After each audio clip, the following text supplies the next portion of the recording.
Suara monitor detak jantung berdetak stabil, memecah keheningan ruang operasi yang dingin dan terbuka. Lampu-lampu bedah menggantung di atas meja operasi, menyinari tubuh pasien yang terbaring tak sadarkan diri. Perutnya terbuka dan siap untuk dieksplorasi. Di sisi kanan meja berdiri Dr. Wiratma, kepala bedah dengan reputasi tak bercelah di Rumah Sakit Gading Medika. Di sisi kirinya, seorang asisten magang yang wajahnya tampak lebih muda dari usianya, Arkan Laksana. Keringat membasahi pelipis Arkan di balik masker bedah dan topi hijau steril, bukan karena gugup, melainkan karena ruang operasi ini bagi Arkan adalah medan tempur dan dia siap berperang. Skalpel, perintah Dr. Wiratma dengan tegas. Suster di samping dengan sigap menyerahkan pisau bedah. Tapi sebelum dokter utama menggunakannya, Arkan angkat suara dengan tenang. Dokter, permisi. Berdasarkan citra CT dan lokasi ruptur arteri hepatika, saya sarankan insisi sedikit lebih lateral. Ada resiko mengenai cabang vena porta kalau kita ambil garis tengah. Dr. Wiratma menoleh. Alisnya terangkat sedikit, namun tak berkata apa-apa. Ia hanya mengangguk pelan dan menyerahkan pisau ke Arkan. Silahkan, Laksana, tunjukkan. Tangan Arkan tak gemetar. Ia menarik nafas dalam-dalam, lalu mulai membuat sayatan dengan ketelitian seorang seniman. Kulit terbuka, lalu jaringan lemak, lalu lapisan faskia. Ia menahan pendarahan kecil dengan kauteri, lalu mengisolasi arteri yang robek itu dengan penjepit halus. Tangannya cepat, presisi. Saat pendarahan mulai deras dari robekan, ia langsung menjepit proksimal dan distal arteri dengan klem, lalu melakukan anastomosis menggunakan bedang 6-0. Gerakannya begitu lancar hingga para perawat bertukar pandang.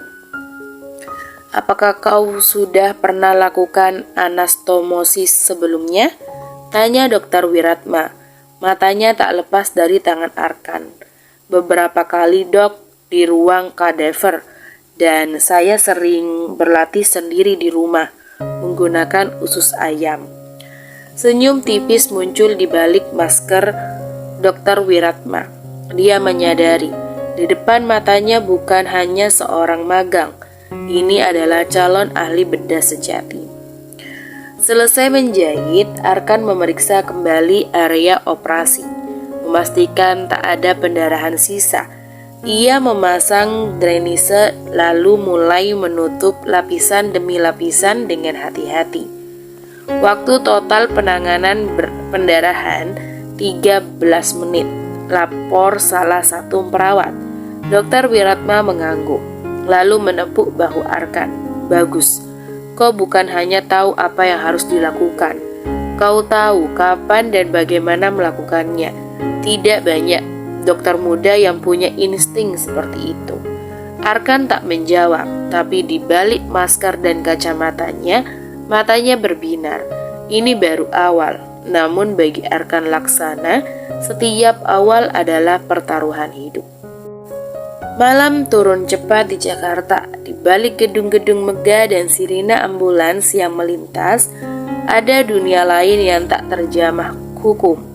Dunia gelap yang Arkan kenal lebih baik daripada siapapun.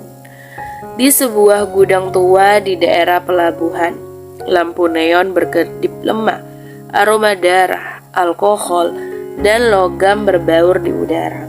Seorang pria bertubuh besar tergeletak di atas meja besi. Tubuhnya penuh luka tembak.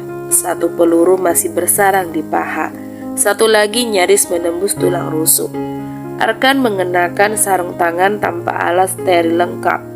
Tak ada monitor jantung, tak ada perawat, hanya satu orang asisten bayaran yang membantu menahan tubuh pasien yang menggerak keras. "Tenangin dia," ucap Arkan singkat, seraya menyeka luka dengan kasa dan alkohol. "Dia anak buahnya Don Rafael. Kalau sampai mati," kata asistennya dengan panik. "Kalau kau terus bicara, dia pasti mati," potong Arkan datar. Fokusnya tak goyah sedikit pun. Ia mengambil pinset dan memeriksa luka tembak di dada. Peluru menembus otot interkostal tapi tak menyentuh paru. Masih bisa diselamatkan. Tanpa anestesi lengkap, ia bius lokal seadanya, lalu mulai bekerja. Tangannya tetap tenang, seakan ini operasi di ruang bedah elit, bukan gudang bau dan berdebu.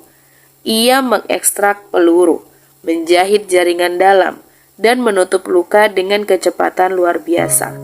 Darah mengalir di sarung tangannya, tapi ekspresinya tetap datar, nyaris dingin. 1 jam berlalu. Luka tertutup, detak jantung pasien stabil. Arkan melepas sarung tangan dan menatap si asisten. "Kasih dia antibiotik 3 hari. Jangan bergerak banyak. Kalau mati bukan karena luka, tapi karena infeksi atau kebodohan kalian sendiri." Asisten itu mengangguk cepat, lalu menyodorkan amplop tebal. Arkan tak menghitung isinya, hanya menyelipkannya ke dalam jaket dan bersiap pergi. Saat ia melangkah keluar, suara berat memanggilnya dari bayangan. "Arkan." Dari balik tumpukan kontainer, muncul sesosok pria tua berjubah hitam dengan tongkat. Don Rafael. Matanya tajam mengamati Arkan, seolah menimbang apakah dokter muda ini masih bisa dipercaya. "Kau selamatkan anakku lagi, tapi kau tahu, suatu hari nanti jasa selalu menuntut balas." Arkan menatap tajam balik. Wajahnya tetap tenang, tapi sorot matanya keras. "Selama aku masih hidup, aku hanya bayar biaya hidup dan pendidikan. Hutang moral itu urusan nanti." Ia berbalik dan menghilang dalam gelap, menuju dunia siang hari yang terang benderang, menyembunyikan luka malam yang terus menempel di ujung jarinya. Di kantor reserse kriminal Polda Metro, berkas-berkas menumpuk di meja komisaris muda Salsa Prameswari. Ia duduk tegak, rambut hitamnya terikat rapi, sorot matanya tajam seperti bilas silet yang mampu menembus kebohongan. Ia dikenal cepat, cerdas, dan yang paling penting tidak takut. Di layar laptopnya, sebuah rekaman CCTV dari pelabuhan malam itu diputar ulang. Gerakan buram, tapi jelas memperlihatkan sosok seorang pria berjaket gelap keluar dari gudang tua. Wajahnya tak tampak jelas, tapi langkahnya, posturnya, ada sesuatu yang mengganggu naluri Salsa. Ia menjeda video, memperbesar cuplikan itu, lalu membuka folder berisi data medis dan catatan operasi dari Rumah Sakit Gading Madika. Ia mengetik nama Dr. Arkan Laksana. Riwayat akademis luar biasa, lulusan dengan nilai tertinggi, tapi juga tidak punya latar belakang keluarga kaya. Tak ada beasiswa resmi, tak ada catatan sponsor. Menarik, gumam Salsa sambil mengetik cepat. Ia mencocokkan waktu Arkan selesai jaga malam itu dengan waktu kejadian penembakan di gudang pelabuhan. Ada celah waktu 2 jam yang tidak tertutup, terlalu pas. Ia berdiri menyambar jaket kulit hitamnya. Kakinya melangkah cepat keluar kantor, seraya menekan nomor di ponselnya. "Pak, saya minta izin dilakukan penyelidikan pribadi. Ada seseorang yang perlu saya awasi, seorang dokter." Suara di ujung sana terdengar ragu. "Dokter?" Salsa tersenyum tipis. "Yang bisa menyelamatkan nyawa atau menyembunyikan kematian." Kafe kecil di lantai dasar Rumah Sakit Gading Medika masih sepi. Aroma kopi dan roti panggang mengambang di udara. Di pojok ruangan duduklah seorang pria mengenakan jas putih dokter. Rambut sedikit berantakan, tapi rapi. Matanya fokus pada buku anatomi yang lusuh, penuh coretan tangannya sendiri. Sampai seseorang menarik kursi di depannya. Dr. Arkan Laksana. Arkan menutup bukunya perlahan, lalu mendongak. Seorang wanita berdiri di hadapannya. Jaket kulit hitam, rambut hitam terikat ketat, wajah yang terlalu serius untuk pagi hari. Ada sinar dingin di matanya, tapi juga sesuatu yang menarik perhatian. Benar, dan Anda? Salsa Prameswari, Kriminal Reserse. Arkan mengangkat alis. Saya tidak ingat pernah membunuh siapapun hari ini. Salsa tersenyum miring. Ia duduk. Saya hanya mau bertanya beberapa hal. Santai saja. Arkan menyilang tangan. Silahkan. Salsa mengeluarkan foto dari tas kecilnya. Rekaman CCTV hitam putih yang seseorang keluar dari gedung tua. 2 malam lalu, penembakan di pelabuhan. Ada yang melihat pria ini keluar dari TKP. Tinggi, langkahnya cepat dan tenang, dan ini mirip Anda. Arkan melihat sekilas, lalu mengangkat bahu. Rekaman buram, dan jujur, saya rasa saya lebih tampan daripada itu. Salsa nyaris tersenyum, tapi ia cepat mengontrol ekspresinya. Saksi bilang pria itu tidak panik meski keluar dari tempat penuh darah. Dokter tidak panik, itu pelajaran pertama saat magang. Salsa menyandarkan diri, menatapnya dengan lurus. Kebetulan Anda juga selesai shift malam hari itu. Ada 2 jam kosong tak tercatat. Arkan menyesap kopinya perlahan, lalu meletakkan gelas dengan tenang. Saya mampir ke apotek. Migren, banyak pikiran.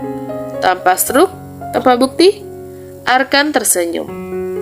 Anda sedang menyelidiki saya atau mengajak saya kencan? Salsa langsung terbatuk kecil, nyaris tersedak. Pipinya sempat bersemu merah sebelum ia balas menatap dengan alis terangkat. Maaf dokter, saya tidak biasa tertarik pada tersangka. Arkan terkekepelan, nada suaranya lebih ringan. Untung saya belum resmi jadi satu. Diam sesaat, mata mereka bertemu. Ada sesuatu yang tidak terucapkan di antara sinar lampu kafe yang lembut. Rasa penasaran, ketegangan, mungkin juga rasa tarik aneh yang tak diinginkan. Salsa cepat berdiri. Saya akan terus awasi Anda, jadi jangan buat saya buang waktu. Arkan mengangguk pelan, tapi senyumannya tak pudar. Silahkan. Tapi kalau nanti Anda menemukan saya memang tidak bersalah, boleh kan saya ajak Anda minum kopi berdua? Salsa hanya menatap, lalu berjalan pergi tanpa menjawab. Tapi tak bisa menahan senyum tipis yang muncul tanpa izin. Di belakangnya, Arkan kembali membuka bukunya. Tapi matanya tak lagi fokus. Ia tahu permainan sudah dimulai. Dan untuk pertama kalinya ia tak yakin ingin menang. Pelabuhan Muara Jati malam itu kembali bergejolak. Dentuman senjata api memecah kesunyian. Jeritan dan suara kaca pecah menggema di antara kontainer. Karung yang tertata seperti labirin. 2 geng besar bentrok memperebutkan wilayah distribusi barang haram. Di tengah kekacauan itu, sebuah jeritan kecil terdengar. Seorang anak laki-laki kurus berlumuran debu dan darah terjepit di antara 2 tumpukan kontainer. Ia tak sengaja terkena peluru nyasar yang ditembakkan oleh salah satu anak buah Don Rafael. Anak ini masih hidup, teriak salah satu kaki tangan Rafael. Ambil dia, jangan sampai polisi lihat, bentak yang lain.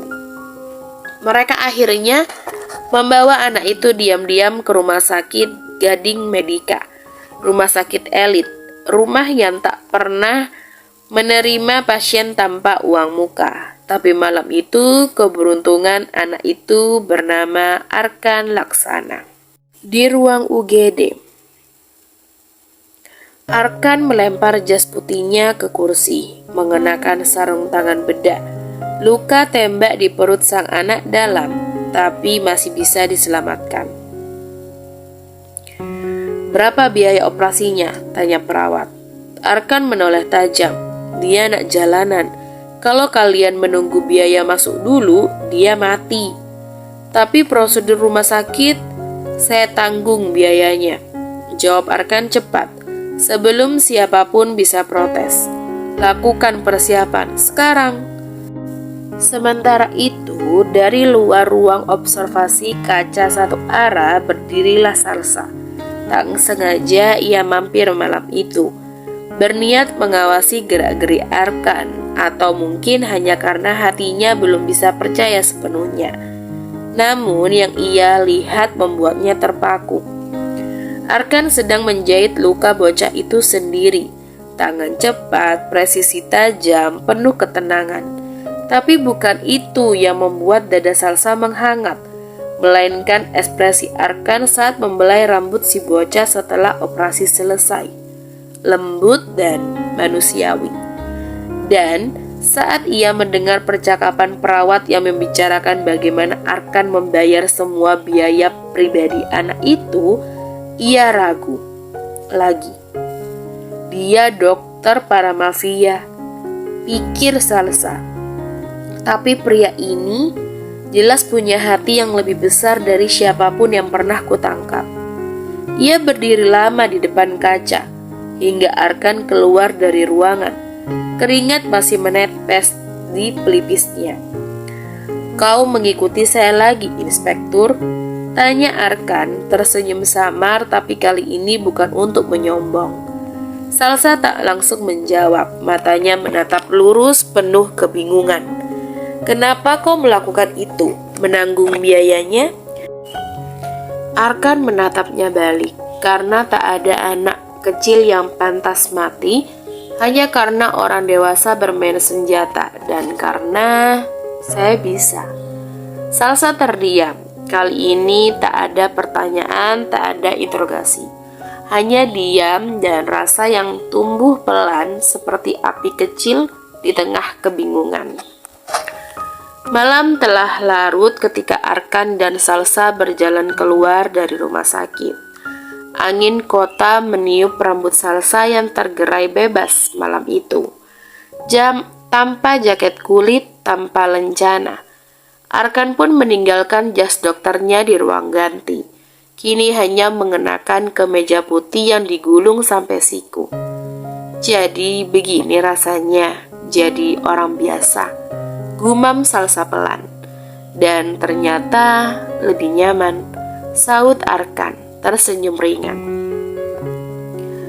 Mereka berjalan kaki menyusuri trotoar depan rumah sakit. Tak ada interogasi, tak ada pertanyaan mencurigakan. Hanya obrolan kecil tentang makanan favorit, tentang masa kecil, bahkan soal film yang sama-sama mereka benci. Dunia seakan jeda untuk mereka. Namun, ketika Salsa tertawa dan menoleh cepat ke Arkan, wajahnya sedikit meringis. Gerakan tubuhnya sedikit kaku. Arkan segera memperhatikan. "Kau baik-baik saja?" tanyanya. Salsa mencoba tersenyum. "Cuma keseleo mungkin, atau sedikit terbentur waktu penyergapan minggu lalu." Arkan menghentikan langkah. "Boleh aku lihat?" Salsa mendesak. "Aku baik, sebentar aja. Aku janji tidak akan menghakimi, seperti polisi." Salsa tertawa kecil, lalu perlahan mengangkat lengan bajunya. Di bagian lengan atas kiri, tepat di bawah bahu, terlihat kemerahan dan pembekakan kecil. Tapi di bawah cahaya lampu, Arkan melihat lebih dalam. Matanya langsung berubah serius. "Ini bukan memar biasa," katanya pelan. Dia menyentuh lembut bagian yang bengkak. Salsa menahan nafas, menahan rasa ngilu yang tak ia sadari sudah makin parah sejak 2 hari terakhir. "Rasa nyeri menular sampai ke punggung?" tanya Arkan. Salsa mengangguk.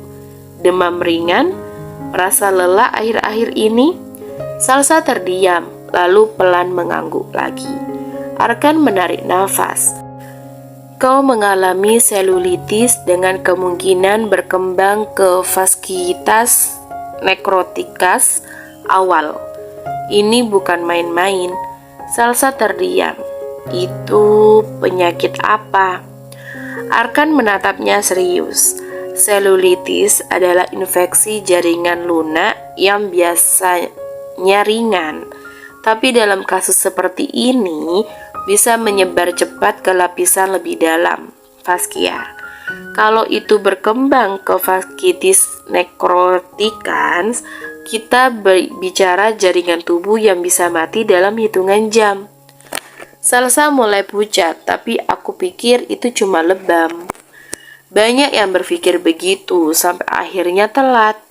Arkan langsung mengaktifkan mode dokternya kembali, serius dan fokus.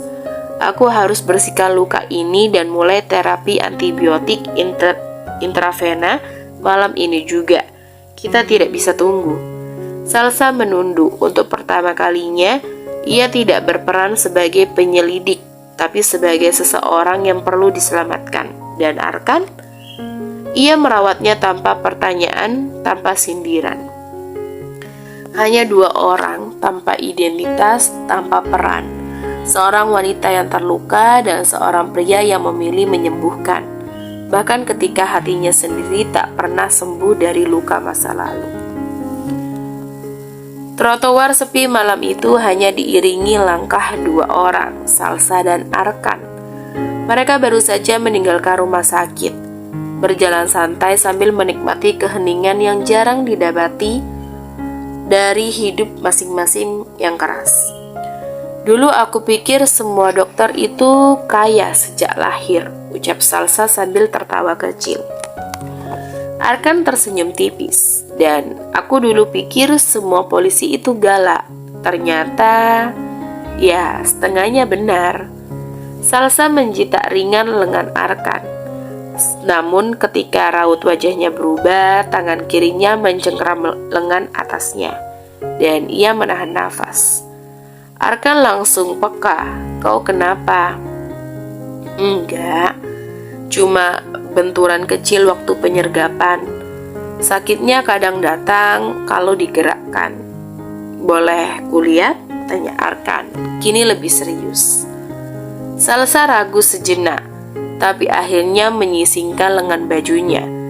Di bawah lampu jalan yang kuning redup, tampak pembekakan kemerahan dengan titik keunguan di tengah. Arkan mendekat, matanya fokus. Bengkak, kemerahan, hangat saat disentuh. Ini bukan luka biasa, Salsa.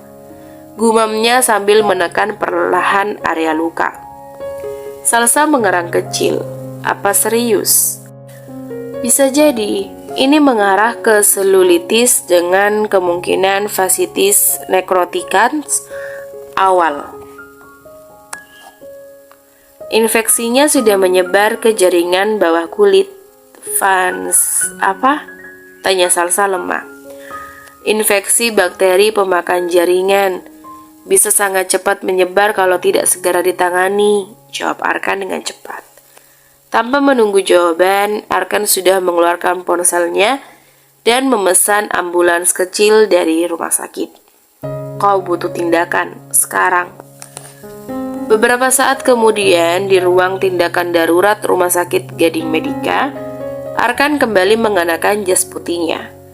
Di depannya, Salsa duduk di ranjang pemeriksaan dengan infus di tangan dan ekspresi canggung di wajahnya.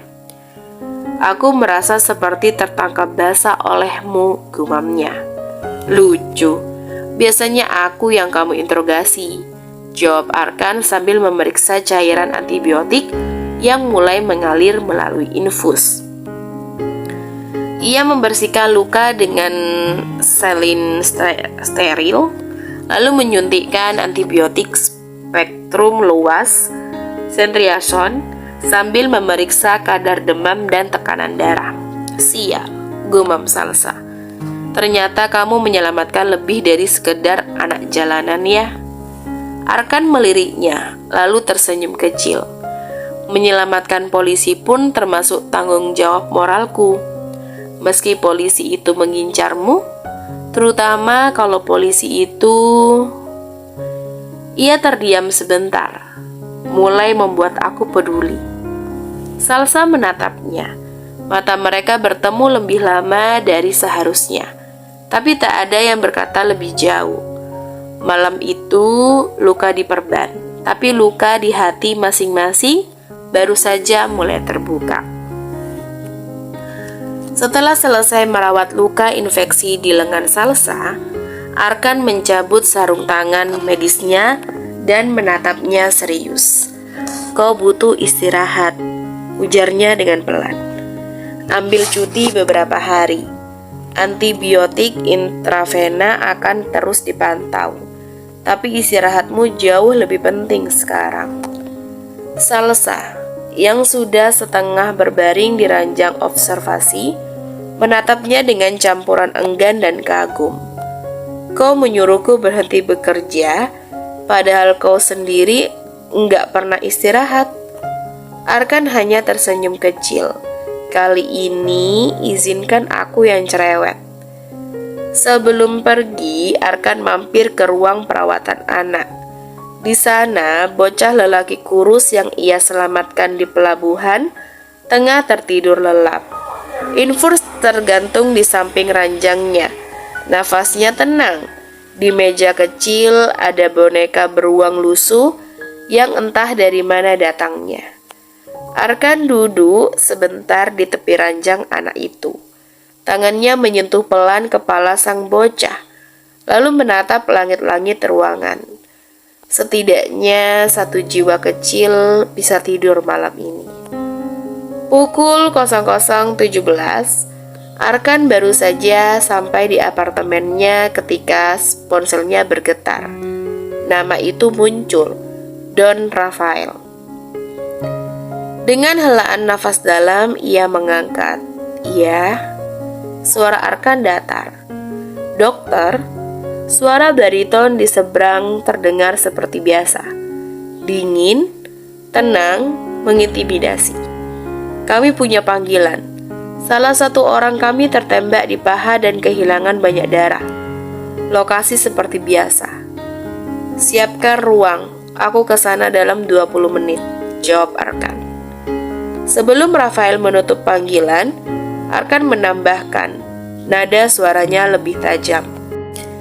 "Dan satu hal, ya, anak kecil yang terluka di pelabuhan, itu salah satu anak buahmu yang menembaknya."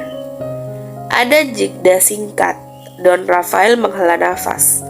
Kekacauan, tapi dia hanya terserempet. "Jangan beri aku alasan," potong Arkan. Suaranya tegas, hampir marah. "Kau tahu aturanku, Don. Anak-anak, warga sipil tidak boleh disentuh. Kau langgar itu, dan ini bukan pertama kalinya." "Arkan," suara Don Rafael sedikit melunak. "Kadang kekacauan tidak bisa dihindari, tapi aku akan bicara dengan yang bertanggung jawab. Pastikan itu, karena kalau ini terulang lagi..." Arkan berhenti sebentar. "Aku pergi, dan kau tahu seberapa berharganya aku di meja operasimu." Sunyi. Lalu Rafael menjawab, "Kau masih punya hati, dokter. Itu berbahaya dalam dunia ini." Arkan tersenyum sinis, meski tak ada yang bisa melihat. "Mungkin, tapi itu satu-satunya hal yang membuatku tetap manusia." Panggilan pun berakhir. Arkan berdiri di depan cermin, menatap refleksi dirinya sendiri. Seorang dokter di rumah sakit elit, seorang penyelamat anak, dan di sisi lain, seorang algojo dengan pisau bedah di ruang gelap dunia bawah tanah. Dan malam itu, seperti malam-malam sebelumnya, ia kembali berpindah dari terang ke bayang-bayang. Gudang terletak di pinggiran kota, tersembunyi di balik deretan kontainer kosong. Dalamnya dingin, bau obat antiseptik dan logam menusuk tajam. Lampu sorot redup tergantung di atas meja baja, menciptakan lingkar cahaya sempit di tengah kegelapan. Arkan berdiri di samping meja operasi darurat. Di hadapannya, seorang pria bertubuh besar tengah terbaring, pucat, luka tembak di paha kiri. Pendarahan telah dihentikan sementara oleh perban kasar, tapi peluru masih bersarang di dalam daging. Arkan mengenakan jas operasinya, lengan digulung, tangan bersarung lateks. Di sampingnya satu kotak alat bedah sederhana, sebagian steril, sebagian hanya dilap pakai alkohol. "Bius lokal?" tanya asistennya. Arkan menggeleng pelan, dia bisa tahan. Pria di meja mencoba bangkit, panik. "Tunggu, apa maksudmu? Aku butuh bius kan?" Arkan mendekat, menatap lurus ke mata si pria. "Kau yang menembak bocah di pelabuhan tadi sore?" Aku nggak sengaja. Aku cuma nembak ke arah kerumunan. Dia lewat tiba-tiba." Arkan membuka piset, dan peluru itu bisa saja menembus jantungnya. Anak umur 7 tahun. Tangannya bergerak cekatan. Ia menusuk kulit dengan pisau bedah, dan si pria menjerit keras. "Ah!" Arkan tak terganggu. Tangannya stabil, wajahnya datar. Dengan gerakan cepat dan terlatih, ia membuka jaringan kulit dan otot, menelusuri hingga peluru terlihat. Jeritan menggema di gudang, tapi Arkan tetap diam. Bahkan asistennya menoleh ngeri, tapi tak berani mengucap sepatah kata pun. Setelah 12 menit yang terasa seperti abadi, peluru berhasil dikeluarkan. Luka dibersihkan, dijahit dengan kasar. Arkan melepas sarung tangannya dan menatap tajam ke mata pasien. "Itu pelajaran," katanya dengan datar. "Lain kali kau tak akan sembarangan menembak." Lalu ia berbalik, mengambil segelas air dan meneguknya pelan. "Bawa dia pergi, tapi jangan beri morfin. Biarkan dia ingat rasa sakitnya." Don Rafael yang menonton dari kejauhan hanya mengangguk pelan, seolah tahu bahwa dokter mereka bukan sekedar penyembuh, tapi hakim di balik pisau bedah. Arkan menatap tangannya yang masih bergetar, lalu melihat bayangannya sendiri di permukaan alat bedah. "Berapa lama aku bisa terus begini?" batinnya. Tapi ia tahu jawabannya. Selama masih ada luka untuk dijahit dan dosa yang harus ditebus. Pagi masih basah oleh embun ketika Arkan melangkah masuk ke ruang perawatan anak. Cahaya matahari menerobos lewat jendela, menyinari ranjang kecil di sudut ruangan tempat bocah lelaki yang kemarin ia tolong berbaring. Anak itu kini sudah bisa duduk. Meski masih lemas, ada mobil-mobilan plastik di atas selimutnya. Entah dari mana datangnya. "Dokter," serunya lirih, mata berbinar. Arkan tersenyum, lalu jongkok di pinggir ranjang. "Gimana rasanya pagi ini?"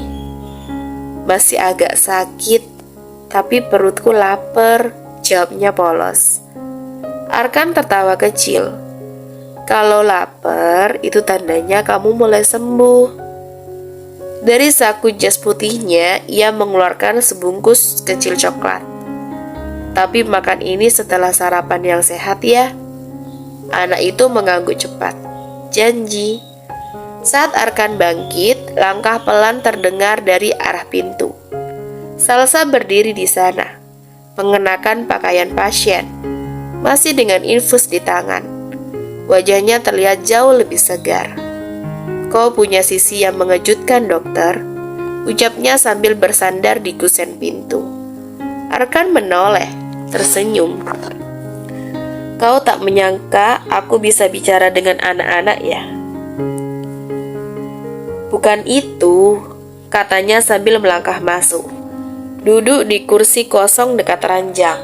Kupikir seseorang yang bisa begitu tenang dan dingin di ruang operasi pasti punya hati yang keras. Tapi ternyata kamu justru paling lembut saat seperti ini. Arkan menarik nafas, lalu duduk di kursi seberang. Anak-anak, mereka tak pernah punya pilihan. Dunia yang rusak ini memaksa mereka terluka lebih dulu sebelum mereka tumbuh. Kalau aku bisa lindungi satu saja, itu sudah cukup. Salsa menatapnya lekat-lekat. Ada kekaguman yang tak ia sembunyikan, tapi juga rasa ingin tahu yang belum terjawab. Siapa kamu sebenarnya, Arkan? Arkan tak menjawab langsung. Matanya menatap keluar jendela. Sejenak hanya diam.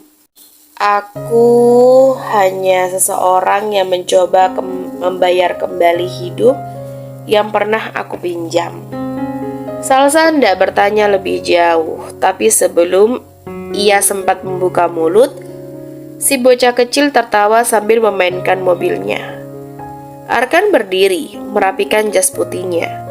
Kau seharusnya di tempat tidur, katanya ke Salsa sambil memberi lirikan jenaka. Salsa mendecak.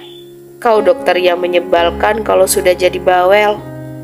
Mereka tertawa kecil, dan untuk sesaat, di tengah rumah sakit yang sibuk dan dunia yang penuh kebohongan, ada ruang kecil bernama kehangatan.